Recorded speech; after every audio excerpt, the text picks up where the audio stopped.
point away as Muchova hits a backhand into the tram lines. Rightio, I'm going to talk through this. Do not celebrate too much, Matt. If she does get to, just so I can keep the suspense, I can build the tension. I'm cool as a everyone. Cool as a that's what I want to hear. Cool as a cucumber. So championship point here for Coco. Just getting shots of her, getting ready in position. Muchova goes cross court. Beforehand by Gauff. Backhand by Muchova long. And there we go. There we go. Coco Gauff picks up the WTA 1000 Beijing title after a season that has not gone well for her whatsoever. She's recently sacked her coach in Brad Gilbert, the person that helped her win her first ever Grand Slam title.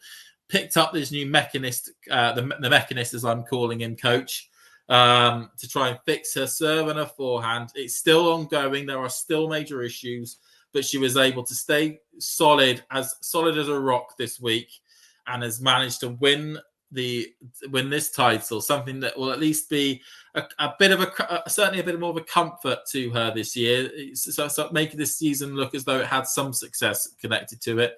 And as I think I said at the start of the show, Iga Swiatek, she didn't have a great middle part of the year in 2023, but was able to come to Beijing and was able to win the title here to really give her that momentum to go into the 2024 season.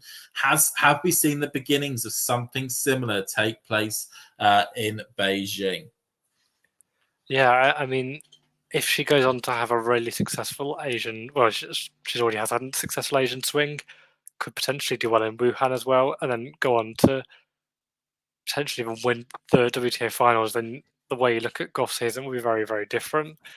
So it would be interesting to see, but I think this has really, really impressed me this week. I mean, she looked down and out against Naomi Osaka, looked down and out against Badosa. It was a set down to Stardom Saver, and today was unbelievable. She destroyed the best player this week at the tournament, and yeah, really, really impressive. It is. I mean, like we're saying, okay, there was still some issues to do with double faults in this match, but the way in which her forehand was working, she lived with Muchova as Muchova was changing up lots of areas of the game in terms of bringing her to the net, using the slice. Gauff lived with that and lived with it basically, to the extent that which she actually took control of the situation so many times. Really, really strong on her opponent's service game is exactly what you want to see. With so many breaks of serve against Muchova. And okay, Muchova doesn't have the strongest serve, especially comparative to whether it be a Sabalenka or a Rybakina. But certainly as a player that to be able to break a serve is no mean feat. I mean, it does take some to be able to get that sorted.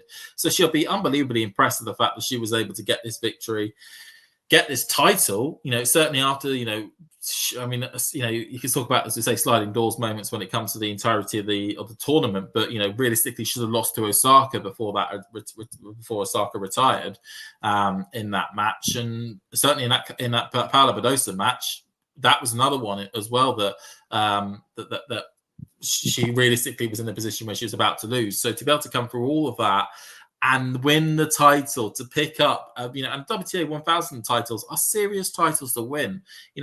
A bit below the Grand Slams, these are the titles that you want to be picking up on the regular tour basis.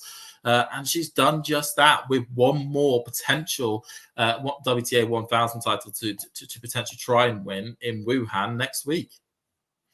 Yeah. I mean, I just looked at the draw, and she obviously has a bye to the second round as the fourth seed, and has either got Aisling Kruger or Victoria Tomova. So it's not a bad draw at all, and it might allow her to work her way into that tournament. Yeah, and they'll be kind to her, and she'll have a Wednesday start for that one. If she so wishes to want to go play it, she has every right and justification. She wishes to just to say, yeah, peace out. I'll take next week off, and I'll maybe play like 1-500 somewhere just to keep me warm for Riyadh. But no, it's really strong going for that one there. Do you have any final thoughts before we finish off today? I mean, I think I'm just impressed, to be honest. I was not expecting this final to go the way it did at all. I was, if anything, probably expecting it to go the other way. But Gauff's final record is very, very impressive, as we previously mentioned, and her game was on form today. It was on form, and if you're, like you say, if you're a Coco fan that's listening in, you're gonna be excited. You're gonna go, do you know what? My lass is she is she is still there. She is still prevalent in certainly this year's worth of events, and yeah, a very exciting run potentially towards Riyadh, where okay, well, as we said, Wuhan tends to be a tournament that favors Sabalenka because she's won it the last couple of times it was played. But and will probably still be a favourite going into Riyadh, from Wuhan to Riyadh. That potentially Gauff is putting herself in contention to have a strong showing at the finals event. So you never know what can happen there. Well, all I have to say is thanks everyone for tuning in, commenting in the chat. I know we have Ghost, Super Dave, Catherine. Thank you everyone for those who have tuned in to sort of listen to us. And well, listen out. Main thing, of course, off the back of this, listen out to Nick's WTA review show, where he'll go a little bit more in depth in terms of the way in which Coco managed to win this one and what this means for the rest of the world. It's going to be a very interesting notch. I know Nick is probably going to be very pleased that Coco is almost back, in terms of being very competitive this year. And goodbye.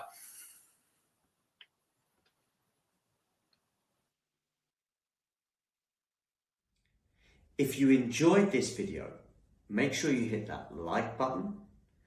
Don't forget to subscribe and click that notification bell so you don't miss out on all things tennis.